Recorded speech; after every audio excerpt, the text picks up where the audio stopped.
these medical terms don't really help people because they're not quite optimistic enough. They'll kind of pigeonhole you into a there's no cure type conversation. So I don't really work with the medical terms too much. They're a little too pessimistic for what I've achieved and with myself and with other people. So anyway, getting back to the years and the story. So I'm into my early 30s, still with very, very oily skin. I mean, oily like a 14-year-old.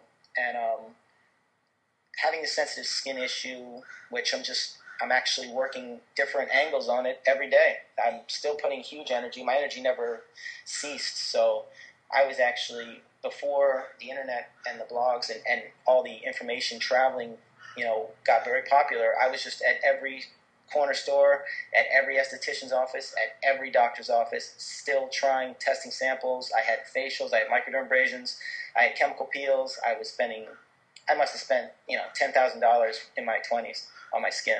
Wow. Just having people just work it, just clean it up, do something. And I had regular facials, extractions. It was all like, when you have that much oil being produced, and people can relate with this, I'm sure, getting a facial is a beautiful thing and lasts about 3 days, max, maybe even 1 day if you're heavily oily. Kind of like when people's pores on their nose get clogged up. The whole face can get clogged up that fast if you're very, very, very oily. So it's a nightmare.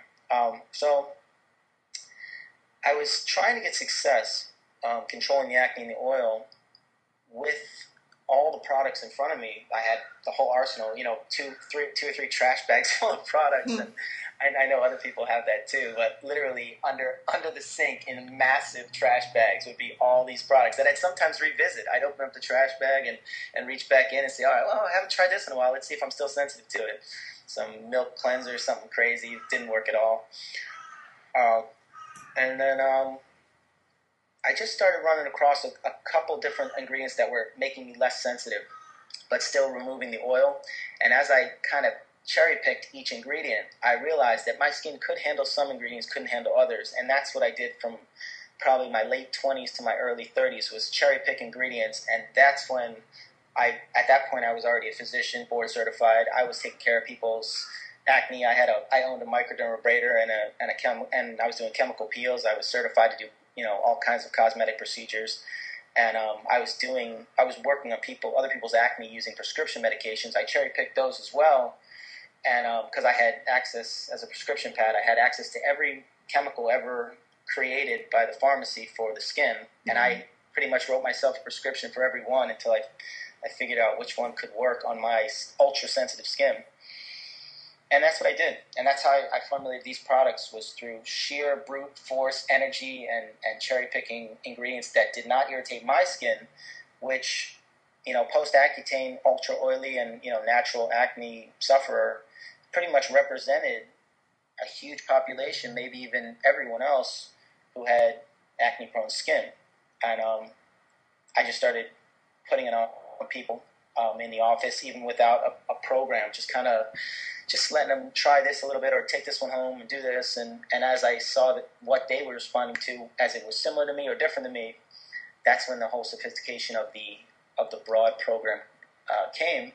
Then I started having success with the program, and I realized where people were messing it up, and I wrote down all those pitfalls and kind of documented where everyone was going wrong, until the confidence and the swagger in the program got so high that to where it is now, as some people have seen on the videos, we're taking real documentary movies now. Where I'm taking them in real time because I know they're going to get better, and the reason I know they're going to get better is because I already have this locked down.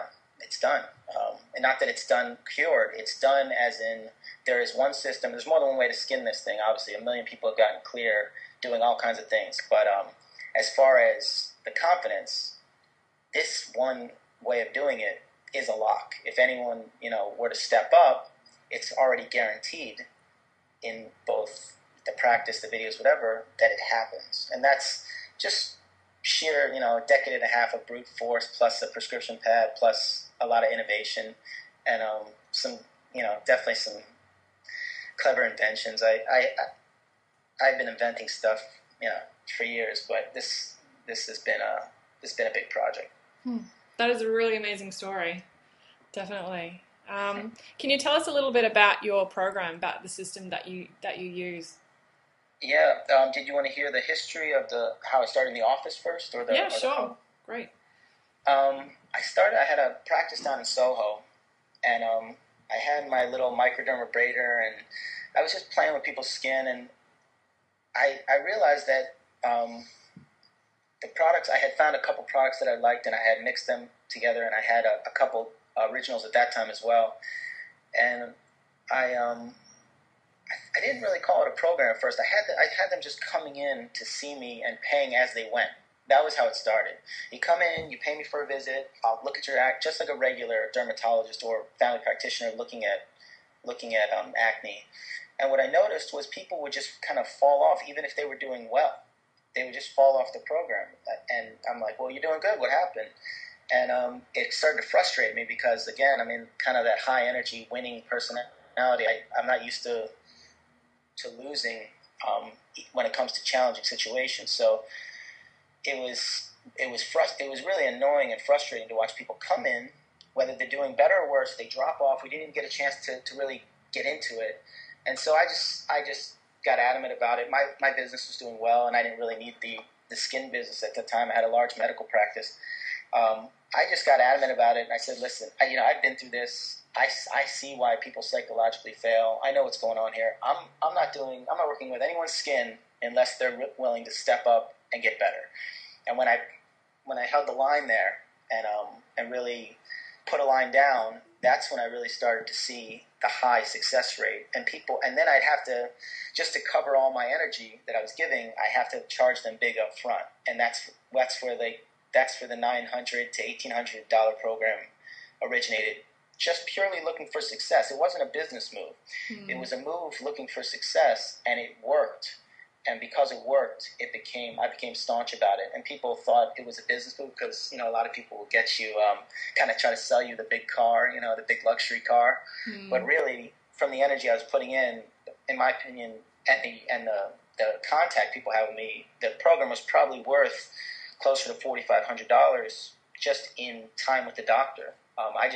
I was adamant about getting the victory, so I didn't really care. It was almost like a medical research project anyway, because I started taking photos, and I said, I don't care how long this takes. I'm going to fix you, and that's it. And then we started taking photos, and if someone were to stumble, I would try to have them hold responsibility for when they stumbled.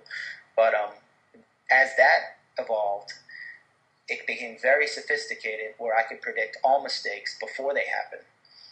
And when that certain level of expertise came, which took years to develop, that took at least 2.5 years to develop that level of prediction. That's when things started getting efficient. I could do it in 4 to 6 weeks in a lockdown situation. And the reason it got more popular, it got more fun.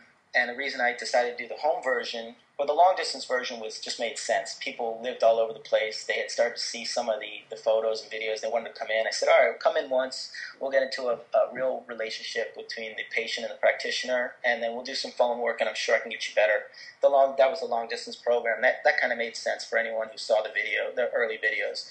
And then the home version came because I realized people are just going to go at this by themselves one way or the other. Whether I come up with a great system that works 100% of the time, people are still going to try to do it themselves. They're going to try to jerry-rig a half system. They're going to come up with an acne practice mock-up anyway. So might as well come up with it myself, call it the home version, disclaim it by saying it's up to you to ask for assistance.